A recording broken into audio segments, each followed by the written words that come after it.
فیصل یہ بتائیں، آپ نے کافی بیان دیے بھی، اس پہ آپ کی پارٹی نے بھی تھاٹ یو ویری کنٹروورشل، بڑے ایشوز بنے سب کچھ. پہلے تو ایک سوال جو مجھے بات چیت کر کے کافی دنوں سے محسوس ہو رہا ہے، آپ کے بھی دوست ہیں سویلین بھی نان سویلینز بھی، انفیکٹ آپ تو ایک ٹائم پہ آپ نے کھل کے بھی کہا کہ میں تو رابطے بھی کر رہا تھا تعلقات بہتر بنانے کے لیے، اور وہ رابطے آپ کے گلے الٹے پڑ گئے جب ڈی جی سی کے اوپر سے بھی آپ کو خان صاحب نے کہہ دیا اب نہ ملے سب کچھ. کیا آپ کو لگتا ہے کہ یہ الیکشنز اس سال ریگولر 18 اکتوبر میں ہوتے ہوئے نظر آ رہے ہیں؟ بہت شکریہ مالک صاحب. دیکھیں مالک صاحب، سب سے پہلے تو یہ کہ جو خود سب ڈسٹرکٹیو موڈ پہ آئے ہیں اور اگر سینسیبلٹی پریویل نہیں ہوئی، جو کہ ابھی تک نہیں ہو رہی، تو الیکشنز تو 6 مہینے سے سال آگے ہو جائیں گے. اس میں کوئی دو رائے ہونی نہیں چاہیے. اور اگر سینسیبلٹی، جس کے چانسز بہت کم ہیں، اگر آپ ماضی کو پیچھے چھوڑ کر آگے نہیں بڑھے اور پرانی باتوں کو چھوڑ کے آگے نہ بڑھے، تو پھر تو چیز خرابی کی طرف جا ہی رہی ہے نا. اور جن کے مشوروں پہ خان صاحب چل رہے ہیں، خان صاحب ایک اچھے بڑے پاپولر لیڈر ہیں، اس پہ کوئی شک نہیں ہے. ایک لیڈر، ایک ان کی پاپولیرٹی ان کی اپنی ذات کی وجہ سے، ان کے قد کاٹ کی وجہ سے، ایک پی ڈی ایم کی نفرت کی وجہ سے لوگ ان کی طرف ہو چکے ہیں. اور زیادہ تر پی ڈی ایم کی نفرت ہے، اور پی ڈی ایم کا بوجھ پاکستان نہیں اٹھا سکتا. یہ جو بات بھٹی صاحب میرے استاد بھی ہیں جو کہہ رہے ہیں، وہ بات اس میں یہاں تک بالکل ٹھیک نظر آتی ہے کہ اس ملک کے اندر 35 سال 40 سال جنہوں نے تباہ کن چوری، بے ایمانی، کرپشن کھل کے کی، وہ پھر سے اس ملک کی حکمرانی پہ آ کے بیٹھ گئے ہیں. تو یہ تو پاکستان نہیں برداشت کر سکے گا. فوج کی جہاں تک بات ہے، فوج نے پہلے بھی پاکستان کو بچانے کے لیے اپنا رول پلے کیا. جب ہماری حکومت تھی وہ پیسہ لا کے دیتے رہے، اور آج بھی فوج ہی آگے بڑھی ہے. آرمی چیف بھی جا کے سعودی عربیہ سے پیسے اکٹھے کر رہے ہیں. میں تو بہت پہلے بتایا تھا کہ وہی پاکستان کی بقا کے لیے جائیں گے، آگے بڑھے گی فوج اور وہی پیسہ لے کے آئے گی. انہی کی کریڈیبلٹی ہے، اسی کریڈیبلٹی پہ آج پیسہ آ گیا تو ملک تو ڈیفالٹ سے بچ گیا ہے. اور اس میں بھی کریڈٹ پچھلے ادوار کی حکومتیں، چاہے وہ پی ٹی آئی کی ہوں یا باقی ہوں، اور آج کے ادوار کی یہ کریڈٹ دے دیتے ہیں پولیٹیکل پارٹی کو، لیکن کرتے فوج ہی ہیں جو یہ پیسہ ویسہ لا کے ملک کو بچاتے ہیں، چاہے وہ فرنٹ لائن ہو، بارڈرز ہوں یا ادروائز ہو. اب پرابلم یہ آ گئی ہے کہ آپ جو ایڈوائزرز ہیں خان صاحب کے ارد سانپ، وہ خان صاحب کو بند گلی میں لا چکے ہیں. اللہ کی ذات تو کچھ کر سکتی ہے. قانونی پیچیدگیوں میں مجھے نہیں نظر آ رہا کہ پیچیدگیوں سے نکل سکیں گے خان صاحب. سو آئی ایم ویری کلیئر کہ جس جگہ پہ ان کو لا کے پھنسایا ہے، اس جگہ پہ لا کے وہ سانپوں نے جو چاہ رہے تھے، وہ جب وہ حکومت میں وزیر اعظم تھے عمران خان صاحب، اس دن سے آج کے دن تک وہ کامیابی ان کی کامیاب ہو چکے ہیں کہ وہ ڈسکوالیفیکیشن کے بالکل. یہ مجھے ایک بات بتائیں، میری اطلاع یہ ہے کہ جس کو کہتے ہیں نا ڈائل ڈاؤن کر دیا گیا ہے، کہ اگر پہلے پی ٹی آئی والے جب رابطے کرتے تھے اسٹیبلشمنٹ سے، کوئی سیکٹر کمانڈر کو ملتا تھا، کوئی ڈی جی آئی کو مل رہا تھا، کوئی ڈی جی سی کو ملتا تھا. اب میری اطلاع یہ ہے کہ وہ بالکل ڈپٹی ڈائریکٹر لیول سے اوپر کوئی کسی کو نہیں مل رہا، بلکہ somebody insists کہ شاید پرویز خٹک صاحب کی پچھلے دنوں ایک ملاقات کی ریکویسٹ آئی تو بالکل لوور لیول پہ ڈائریکٹ کر دی گی، تو وہ ناراض بھی ہو گئے. یہ صحیح بات ہے؟ ہمارے ساتھ دیکھیں، جو میری سابقہ پارٹی کے جو لوگ تھے جو خان صاحب کے سانپ ارد گرد ہیں، جنہوں نے ہائی جیک کیا ہوا ہے خان صاحب کو بھی اور اس پارٹی کو بھی اور ادھر تک پہنچا دیا ہے، وہ آلو گوشت لے کے اور ساگ لے کے چیف کے گھر تک کھڑے ہوتے تھے اور نوالا اپنے منہ ہاتھ سے کھلاتے تھے اور پیروں کو ہاتھ بھی لگاتے تھے. اور بے حیائی کی حد یہ ہے کہ جب وہ نکلے تو اگلے گھنٹے انہوں نے ان کے بارے میں اسٹیٹمنٹس دیں. وہ تو دور چلا گیا. اب ساگ وہ پکائیں گے ضرور، پر کھائیں گے خود ہی. نہ کوئی گیڑ پہ چپڑاسی بھی ساگ کو ریکگنائز اکنالج کرنے کو تیار نہیں ہے. اور میرے خیال سے طریقہ کار بھی یہی ہونا چاہیے، کیونکہ جب آپ کسی کو اوور دا بورڈ چوم لیتے ہیں تو پیر کی جوتی کو آپ چومتے تو نہیں ہیں، پیر کی جوتی کو پیر کے جوتے میں ہی پیر میں ہی رہنا چاہیے.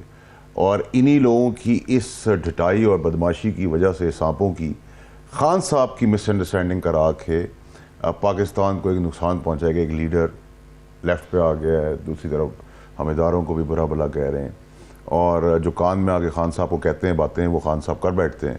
اور دوسری طرف یہ جو ہے وہ نچلے لیول پہ جا کے دکھا رہے ہیں کہ جی ہم نے تو گالی نہیں دی، ہمیں خان صاحب نے کہا تھا تو ہم نے گالی دی ہے. تو اس قسم کے لوگ اگر خان صاحب کے ایڈوائزر تو سلطنت ڈوب جاتی ہے. آپ نے فون پکڑا ہے کیا مطلب جا کے یہ اپنے میسیجز وغیرہ دکھاتے ہیں؟ جی بالکل بالکل، اس میں کوئی شک و شبہات نہیں ہونی چاہیے. انصار عباسی صاحب نے جو نیوز بریک کی، واٹس ایپ چیٹ کی، آپ کیا سمجھتے ہیں کہ وہ غلط ہے؟ 100% کریکٹ. انہوں نے وہ انویسٹیگیٹ کیا ہے، اور جو انصار عباسی صاحب کو بھی جس نے دیا ہے وہ بھی اسی پارٹی کا ہی آدمی ہوگا، آئی ایم شیور. جس نے کرنٹ کانورسیشن دی ہے. پنجاب میں آپ کا کیا خیال ہے؟ پنجاب میں کیا خان صاحب از آن اے لوزنگ وکٹ؟ کیا نظر آ رہا ہے؟ اس پہ تو اب آپ کو کچھ سوچنے میں نہیں ہوتی. ہم تو وارن کر کے تھک گئے, خان صاحب کو بتا کے تھک گئے, سمجھا کے تھک گئے کہ یہ حکمت عملی غلط تھی. جب آپ کو نظر آ رہا ہے کہ اکتوبر از منیمم الیکشن, ورنہ 6 مہینے سال آگے ہونا ہے اس نے, اس سچویشن میں آپ اتنے بڑے صوبے کو کھو گئے. آپ نے کیا کرنا تھا؟ نمبر 1, آپ نے ایڈوائز کی, آپ نے سوچا کہ اس کیوس کریٹ کرنے پہ کوئی آ کے بیٹھ جائے گا, بات کر لے گا اور کوئی ڈائریکشن کہیں اور چلی جائے گی. وہ تو نہیں سب کچھ ہوا. اب تو آپ لوز, اگر ووٹ آف کانفیڈنس ہوا تو یہ جو دیر از نو چانس کہ پرویز الہی صاحب جیت سکتے ہیں. آپ کے بہت دوست ہیں وہاں پہ جو کل کی پارٹی میں میٹنگز میں بھی تھے, آپ سے باتیں بھی کرتے ہوں گے. یہ جو خبریں چل رہی ہیں, درست ہے خان صاحب نے یہ باتیں کی ہیں کہ جن کی کرپشن کی سٹوریز ہمیں بڑی ہرٹ کر رہی ہیں, ہمیں ان سے ڈسٹنس کرنا ہوگا؟ دیکھیں ہمارے صاحب, میں نام تو نہیں لوں گا, لیکن ایسی ڈسکشنز ہوئی ہیں. اور دیکھیں کل میں نے ہی اس چیز کے اوپر, ہم تو وہی کام کریں جو خان صاحب نے ہمیں سکھایا تھا 15 سال میں, کہ 3000 ارب کی چوری, اور یہ 3000 ارب کا جو فگر بھی وہ میں ہی لے کے آیا ہوں. آپ کو یاد ہوگا میں نے ٹویٹ کیا تھا اور آج اس پہ اسٹے آرڈر بھی ہو گیا. تو ہم تو قومی خدمت کر رہے ہیں, لیکن اگر ہم 16 ارب کے شہباز شریف کے کیسز کا ماتم کر رہے تھے اور ڈھول پیٹ رہے تھے, جو کہ ٹھیک ہے کہ اس نے چوری کی تھی اور اس کو بری سسٹم اور اکاؤنٹیبلٹی کے اداروں نے اور جوڈیشل سسٹم نے اس کو بری کر دیا, وہ ٹھیک بات ہے. لیکن وہاں تو 16 ارب کی بات ہو رہی تھی, یہاں تو 3000 ارب کی بات ہو رہی ہے. تو مدینہ کی ریاست میں خان صاحب کی آنکھ کے سامنے, ناک کے نیچے سب کچھ ہو رہا ہے. اس کے بعد بھی خان صاحب کو نہیں پتہ چلا, اور یہ ساری چیزیں جو ہے بزدار دور سے شروع ہوئی ہیں. تو اس میں دو رائے تو نہیں ہونی چاہیے. اور قابل لوگ جو پارٹی کے ہیں وہ کدھر قائم ہیں, وہ کہاں ہیں؟ وہ خان صاحب کو بچانے کے لیے آگے کیوں نہیں بڑھے؟ کیونکہ 6 عام جو ہیں وہ پہلے 2 خاصوں خاص کر ملے ہوئے تھے, وہ خاص مقاصد تو حاصل نہیں کر سکے. وہ خاص بھی ابھی سائڈ پہ ہوئے ہیں, کچھ تو ایئرپورٹ جاتے ہیں چیک کرواتے ہیں. جنرل فیض ابھی ایڈوائز کر رہے ہیں خان صاحب کو. دیکھیے مالک صاحب, میں جنرل فیض کے اوپر تو کوئی ابھی بات نہیں کر سکتا, کیونکہ جب میں خاص کی بات کروں گا تو اسی دن پھر خاص اور سانپ کی ایک ساتھ ہی بات کروں گا. لیکن کچھ چیزیں وقت سے پہلے ہو رہی ہیں, کچھ چیزیں وقت پہ ہونے والی ہیں, تو اس کا انتظار کر رہے ہیں. صرف ہاں یا نہ تو کر سکتے ہیں. آپ کی اطلاع کے مطابق کیا جنرل فیض ابھی بھی ایڈوائز کر رہے ہیں خان صاحب کو؟ مالک صاحب, میرا پورا مدعا جو میں نے ہمت کر کے 35 سال میں, جس میں کسی میں نہیں تھی ہمت, وہ ہمت کر کے میں آگے تو آگے ہوں. تھوڑا سا ٹائم مجھے اور دے دیں. ٹھیک, اسکینڈل اس لیول پہ تو نہیں ہے, لیکن اس پہ باتیں آ رہی ہیں کہ گجرات کی جو ڈیلرشپ ہے ٹویوٹا موٹرز کی, وہ کہا جا رہا ہے کہ ان کے بڑے قریبی عزیز کی ہے, چودھری پرویز الہی صاحب وغیرہ کے, مونس کے. اور انہوں نے پہلے 50-60 گاڑیاں بک کروائیں ڈی سیز کے لیے اور دوسروں کے لیے, جس میں فارچونرز بھی تھیں, کچھ گاڑیاں بھی تھیں 50-60 جو ڈیلیور بھی ہو گئیں. اب کہا جا رہا ہے کہ اور بھی گاڑیاں وہیں سے بک کروائی ہیں پنجاب گورنمنٹ نے. ویسے ہوتا یہ ہے کہ جب بھی اس طرح کی کوئی پرچیزز ہوتی ہیں, بلک پرچیزز, تو وہ لاہور سے ہوتی ہیں. مثلا پنجاب پولیس پورے پنجاب کے لیے گاڑیاں خریدتی ہے تو وہ لاہور سے ہی خریدی جاتی ہیں. اس کیس میں کیوں گجرات سے خریدا گیا, کیوں گجرات بھیجا گیا, یہ اس طرح کے بہت سے قصے ہیں جو خان صاحب کو بھی پہنچے ہیں, جو مارکیٹ میں بھی نکل رہے ہیں. اور 3000 ارب, بیفور آئی گو ٹو بھٹی صاحب, ویری کوئکلی فیصل, آپ نے یہ شروع کیا تھا 3000 ارب کا, یہ کیا ہے؟ اس میں کون انوالوڈ ہے؟ کن بڑے لوگوں کے نام آ رہے ہیں کہ جی ان کی مرضی سے سارا, نہ پبلک ہیئرنگ جس طرح ہوئی جس طرح ہونی چاہیے تھی, لاہور کا ماسٹر پلان چینج ہو رہا تھا. دیکھیے 96 کلومیٹرز کا مائلز کا یہ رقبہ ہے, 40,000 ایکڑ ہے. اس میں 5-7 جو بڑے کردار ہیں اس ملک کے, موورز اینڈ شیکرز, کاروباری شخصیت, یہ بزدار دور میں شروع ہوا, اور اس کے تانے بانے بہت قریبی جگہوں تک جائیں گے خان صاحب کے. اور پھر خان صاحب کو ان کے اپنے اور پرائے سب مل کے دھوکہ دے رہے ہیں. تو ادارے تو اکاؤنٹیبلٹی, وہ بڑے لوگ خان صاحب کے قریبی لوگ ہیں. جی قریبی بھی ہیں اور کچھ اپنے بھی ہیں ان کے. خان صاحب کو پتہ ہے, کچھ آئیڈیا ہے کہ ہو کیا رہا ہے؟ مجھے بھروسہ ہے خان صاحب کرتے ہیں, ان کی کمزوری اور اسٹرینتھ, ویکنس.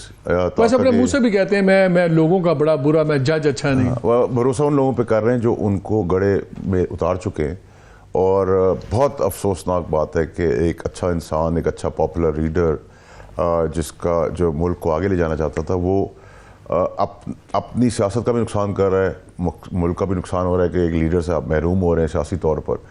اور پھر اتنے بڑے بڑے اسکینڈل, اتنے بڑے آدمی سے پھر چھوٹے کام بھی کروا لیے گئے ہیں. دیکھیں اگر آپ کے گھر میں کوئی غلطی کرتا ہے تو you have to take the ownership and responsibility.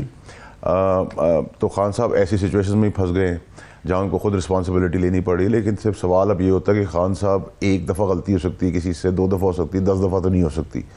So I don't know Khan صاحب کیا سوچ رہے ہیں, کیا کر رہے ہیں, لیکن وہ سانپ اور کیڑے اور خاصوں کے بیچ میں پھنس چکے ہیں اور ایک ان کو بند گلی میں لے جایا گیا ہے. اور جیسے ابھی آپ پنجاب حکومت کھوتے ہوئے دیکھیں گے, اور جو مظہر عباس صاحب میرے بڑے سینئر استادوں میں سے وہ بھی ہیں, وہ جو تجزیہ دے رہے تھے میرا تھوڑا ان سے تجزیہ سے اگریمنٹ نہیں ہے. میرے حساب سے کورٹ کے اندر بینچ ٹوٹنے کے چانسز بہت زیادہ ہیں. کورٹ میکسیمم ہفتہ دے دے گی, 10 دن دے دے گی, 15 دن دے دے گی. 15 دن پروسیس ڈیلے ہو جائے گی اور کانسٹیٹیوشن کے تحت ووٹ تو لینا پڑے گا, اور جیسے ہی ووٹ لیں گے ویسے ہی ووٹ ہار جائیں گے. مطلب آپ کہہ رہے ہیں ڈیلے ہے, ڈینائی نہیں کر سکتے. ووٹ تو ختم ہے سر. یہ جو 3-4 کی بات کریں, 17 آدمی ایک طرف کھڑے ہوئے ہیں, 45 آدمیوں کا گروہ ایک طرف کھڑا ہوا ہے پی ٹی آئی کے اندر چراغ گھونپنے کے لیے. تو میں ابھی پنجاب بھی آپ کو پتہ ہو رہا ہے کہ آپ کہہ رہے ہیں 45 لوگ پی ٹی آئی کے ووٹ نہیں دیں گے کانفیڈنس پہ؟ نہیں, 45 لوگ تو وہ ہیں جو اگلے 45 سے 60 دن میں اپنا قبلہ چینج کر دیں گے, قبلہ ہی چینج کر دیں گے. اور 17 وہ لوگ ہیں جو اس میں اپنا کردار ادا کریں گے, جس میں 17 کی ضرورت بھی نہیں پڑے گی. تو بائی اینڈ لارج ان کا نمبرز پورے ہیں. اور جب سیکنڈ سٹیج آئے گی تو ووٹ آف کانفیڈنس کے اندر پھر یہ ہوگا کہ آپ کا جتنے بھی لوگ ہیں 169 ہے, 129 ہے, 140, جس کی میجورٹی زیادہ ہوگی, میجورٹی پریزنٹ اینڈ ووٹنگ, 100 بھی اگر ہوا ہے کسی کے پاس, دوسرے کا 101 ہے, تو اس سچویشن کے اندر بھی آپ کو پتہ ہے کہ ایسی سچویشنز کے اندر جنہوں نے قبلہ چینج کرنا ہے تو ان کو بچوں کو باہر گریجویشن میں جانا پڑ جاتا ہے, کسی کی طبیعت خراب ہو جاتی ہے, کوئی علاج بہانے تو بہت ہیں, تو وہ کچھ تو نکل گئے ہیں, کچھ نکل جائیں گے. کچھ کی گاڑی پنچر ہو جائے گی, کسی گھر میں میت ہو جائے گی. This is very normal in Pakistan. 65 سال سے گیم چل رہی ہے اور یہ ہوتی رہے گی. تو اگر خان صاحب اس صوبے سے بھی ہاتھ دھونے بیٹھ گئے ہیں تو پھر کے پی کے کی حکومت لے کے بیٹھنے کا پورا قصہ تھا, اور کے پی کے کی حکومت توڑنے کا فائدہ کیا ہوگا, اور پنجاب کو یہاں تک لانے کا کیا فائدہ ہوگا. جو 2 مین صوبے تھے آپ کے, جدھر آپ کمانڈ کر رہے تھے اور سسٹم میں رہ کے آپ سسٹم کو بدلنے کی کوشش کرتے, آپ نے وہ بھی اپنی لات سے اٹھا کے پھینک دیا باہر. تو مجھے نہیں سمجھ آ رہا خان صاحب کس بد گلی میں جا رہے ہیں. روز گالم گلوچ سے نہ اکانومی بڑھی ہے, نہ وہ پرائم منسٹر کرسی پہ آ رہے ہیں, نہ الیکشن ہو رہے ہیں, نہ ووٹ مل رہے ہیں. پی ڈی ایم کی پاپولیرٹی سے ان کی پاپولیرٹی بہت زیادہ ہے, ان کا قد کاٹ بھی بہت بڑا ہے, لیکن جہاں وہ پاپولیرٹی تھی 6 مہینے پہلے, ایک جنرل امپریشن تھا ویری کوئکلی, پھر میں نے بھٹی صاحب سے پوچھنا, ایک جنرل امپریشن یہ تھا کہ شاید فارمر آرمی چیف اور نئے آرمی چیف میں وہ کوئی پیار محبت اتنی نہیں تھی, وہ شاید کسی اور کی فیور میں تھے کہ بنے. خان صاحب نے جو ٹارگٹ کیا ہے جنرل باجوہ کو, کیا ان کے خیال میں یہ ہوگا کہ نئی لیڈرشپ ان کو پسند کرے گی کہ وہ پرانے کو رگڑ رہے ہیں, کہ یہ مشکلات میں اضافہ ہوگا؟ دیکھیں مالک صاحب, میں ہمیشہ کہتا ہوں کہ کرسی پہ جب کوئی بیٹھا ہو تو اس کو آپ رگڑیں تو مزہ بھی آتا ہے, پتہ بھی چلتا ہے آپ کے اندر کتنی ہمت اور طاقت اور دل بڑا ہے.